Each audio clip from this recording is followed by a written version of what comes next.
I'm pleased to be joined by Quincy Avery of QB Takeover, where he joins me once a week to talk through some of the big quarterbacks and that we want to see what they do well, what they don't do well. And we got a couple that I'm very intrigued to talk about in the biggest game, I think, so far this year. Number 2, Georgia at number 4, Alabama means Carson Beck, Jalen Milroe. Who's good? Why are they good? And we got a rivalry game with Arkansas, Texas A&M. One of the things I love, Quincy, Arkansas hate Texas A&M. They can't stand them. I didn't know that was a rivalry. I mean, Is it because the colors are similar? What's going on there? it's more like, so they hate Texas too, but Arkansas, me being from Oklahoma, I feel like I could say this. We don't like the way y'all be talking about us on the coast. Y'all want to give us hillbilly accents and, making fun of us, and don't nobody want to go to Arkansas, live in Arkansas, whatnot. So there's that.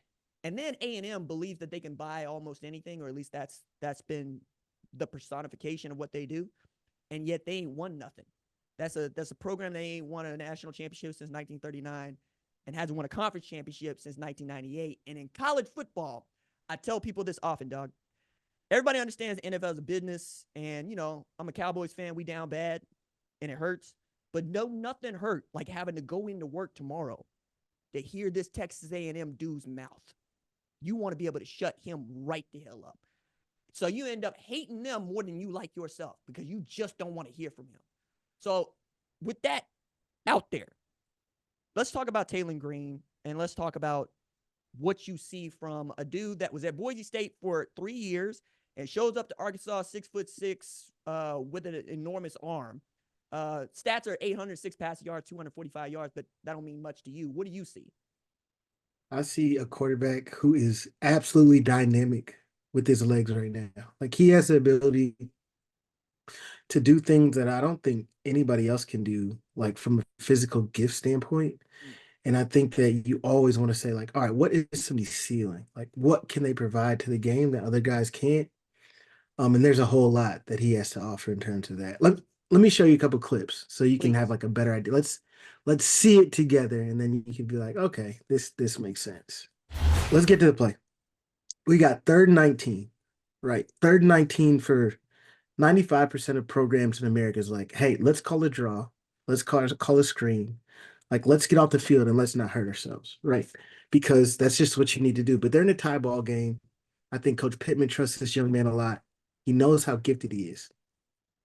Now, this is just a broken play, and there's not many people who can avoid pressure like this, right? But to think about what he's doing now, he's sprinting full speed to his left. He's going to flip his hips, and in one motion, this ball travels in the air 67 yards, right? Like, let's look at it from the back angle. He's running full speed to his left, avoids pressure, lifts his hips, and lets this ball go on a rope 67 yards in it. You could watch college football all day, every single day for the next 5 years, and you're not going to see a throw like that, right? So the physical talent from this young man is obvious and present. And now let's go to this 3rd and 13. He was absolutely dominating Auburn on 3rd down, like dominating them. They'd bring pressure, like right here. They're bringing this young man right here. He's unblocked. We don't have enough protection. We don't have enough people there to block him.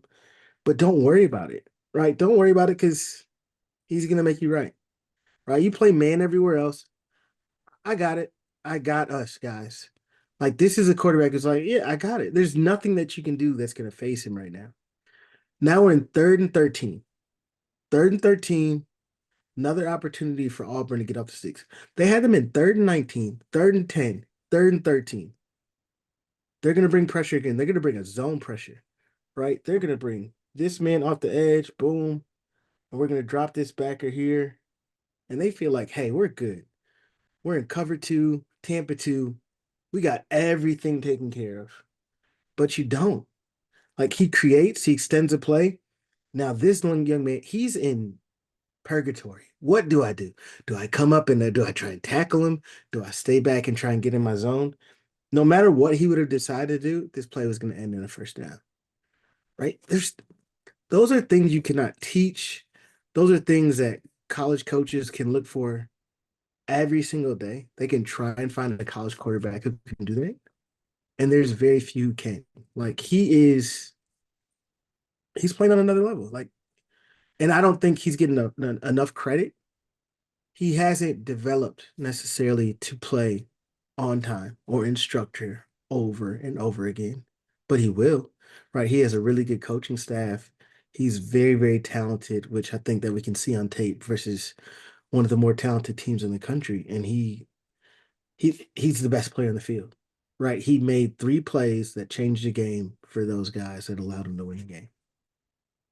What's really cool about that is that you are able to see him basically being able to take care of himself, going, hey, look, he's coming unblocked. Maybe he knew that was happening and he had a fix for it, but I see that. I'm getting rid of the football. I'm getting out of that play. You know what I'm saying? Like, if I see you got 2 dudes coming after you and you slid protection the other way, all right. But that's one thing. The other is watching this game live, Taylen looked bad.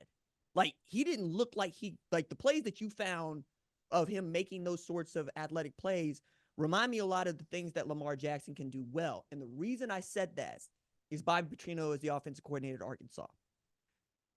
I'm curious how much of this is Taylen needing to just try to figure it out on the fly, because I've come to understand Bobby Petrino does not run a simple offense. He's never run a simple offense.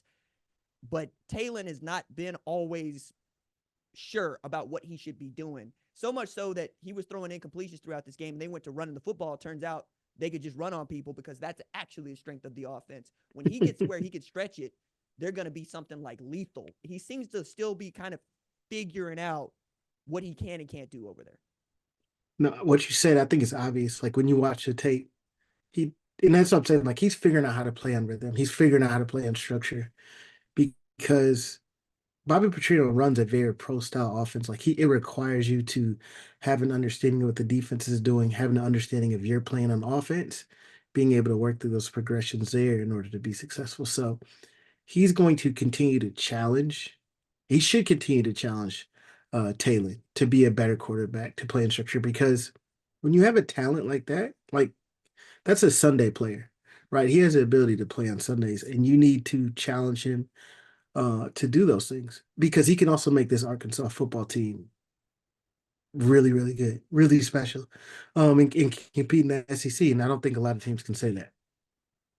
Man, they would love to hear that at Arkansas because their schedule is always brutal because they used to play in the SEC West. Now they just play an SEC West schedule, or so it seems. Like they played an Auburn team that is not terribly great, though they are terribly talented, which is one of the reasons why Hugh Freeze is up against it.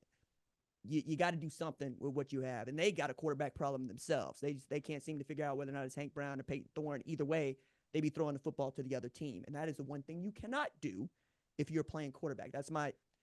An offensive line can't make you throw an interception. Bad wide receivers can't make you throw an interception. Only you have the power to throw an interception. We agree. We're aligned there. And I bet he wish he would have thrown that NIL money at Taylen Green instead of either one of those young men. All right. Hey, look, it's curious because he comes out of Boise State and Malachi Nelson transfers to Boise State. We're thinking, okay, that dude gonna win the job. And Maddox Madsen's like, nah, I'm right here, dog. We good. And then I come to find out Maddox was the guy that was coming in when Taylen wasn't getting it right at Boise State. So, like maybe they know what they're doing up there. Maybe Spencer Danielson notes. And then Dirk Cutter is also the offensive coordinator at Boise State, which is a wild pool, but you got it. And right now it's the Ashton Genty and the Pips out there, and that's fine. That's the way I would do it.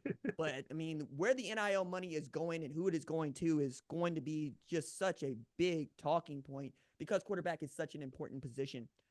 And when you get it right, you get it right.